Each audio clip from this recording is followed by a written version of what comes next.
My Lords, may I too congratulate the Noble Lord Alton and Baroness Berridge for their contributions, and of course for Lord Alton for bringing this subject to us today.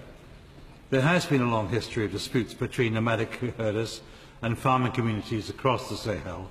In Nigeria, attacks are now occurring with such frequency, organisation and asymmetry, as the Noble Lord Alton mentions, that reference to farmer-herder classes are wholly inadequate. Armed with a relatively sophisticated weaponry, particularly AK-47s, the Fulani herder militia is thought to have murdered more men, more women and more children between 2015 and 2017 than Boko Haram. They have overrun and seized property and land and displaced tens of thousands of people. In 2017, herder militia claimed that 800 lives in 53 villages in southern Kaduna alone, burning down over 1,400 houses. As Baroness Berridge pointed out, during most of these well-planned attacks, herders' cattle were nowhere in sight. Over 180,000 people in Benue State are currently living in IDP camps because the herder militia violence has displaced them. Over 500,000 displaced people are living in temporary accommodation, and over 80,000 school-aged children are living in IDP camps with no access to education. Attacks continue unabated, with seemingly little government action. This has entrenched impunity. Apart from verbal condemnations, there has been no action to end the violence. No attacker has been brought to justice. With perpetrators emboldened, attacks by herder militia have now spread to southern Nigeria. No longer able to rely on the government for protection or justice, communities are seeing a growth in vigilantism and retaliatory justice.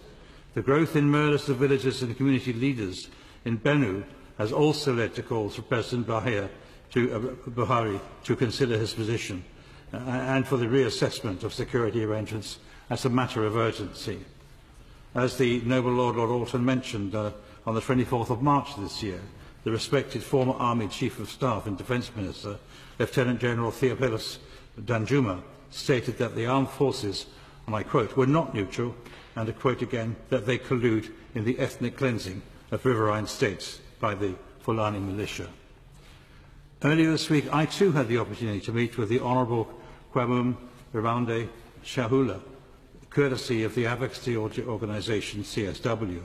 The Honourable Shahulu is a member of the Nigerian Federal House of Representatives in Taraba State.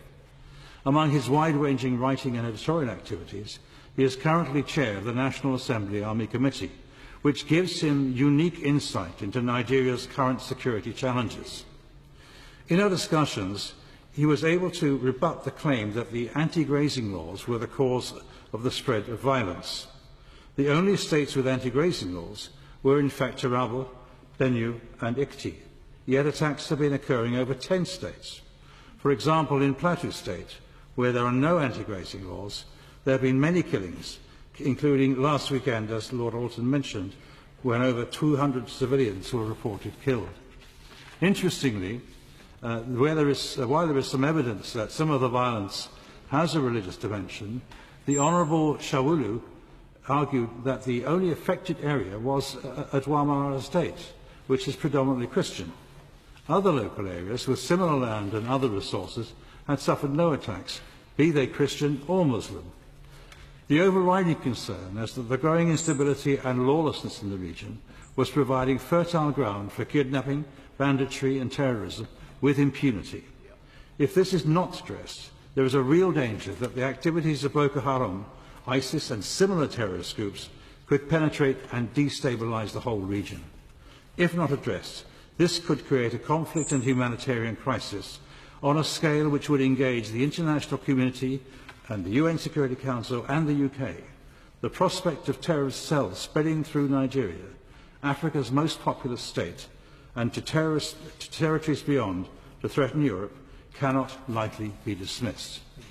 I would urge the government to act now, working alongside their Nigerian counterparts and fellow Commonwealth members, particularly while the UK holds the post-Chogam chair in office. I would suggest that DFID might examine the aid programme to Nigeria to ensure that provision is made for the communities that have been victims of the Fulani attacks. They should also ensure that minority communities in the north affected by Boko Haram attacks have access to humanitarian aid. There are also issues such as collective Commonwealth support in promoting the non-discriminatory and even application of the law to restore and strengthen faith in the law.